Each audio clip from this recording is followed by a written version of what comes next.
Баршаңызға қайырлы күн. Бүгін сіздермен селедка под шубой салатын дайындау жолын көрсетемін. Өзімнің версиям деп айтсам болады. Ең алдымен барлық көкөністерді қайнатып суға пісіріп аламыз. Содан соң сырттарын ашып, барлығын теркадан өткізіп аламыз. Салатымызды жинауды бастаймыз. Ең алдымен теркадан өткізілген картопымызды жайып, оның үстінен майонез жағамыз. Одан кейін дүкенде сатылатын шпротыды езіп алып, содан соң оны да жайып шығатын боламыз. Оның үстінен тағы да майонез, теркадан өткізілген сәбіз, тағы да майонез.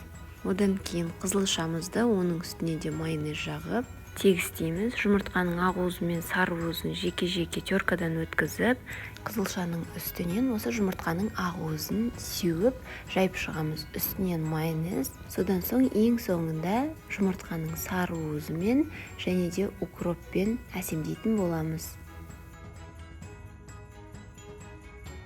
Қыздар, видео ұнаған болса, каналыма тіркеліп, лайк басуды ұмытпаңыздар. Каналымда көптеген қызықты рецепттер бар.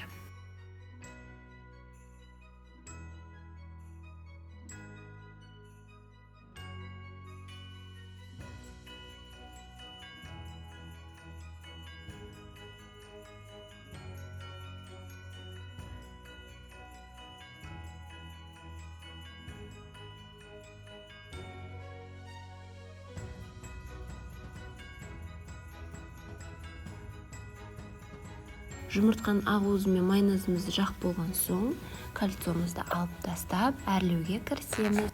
Ең шетіне ұсақтап туралған укроптарымызды домалақ етіп жайып шығамыз. Содан соң ортасына жұмыртқаның сары уызын бір келкі етіп жайып шығамыз.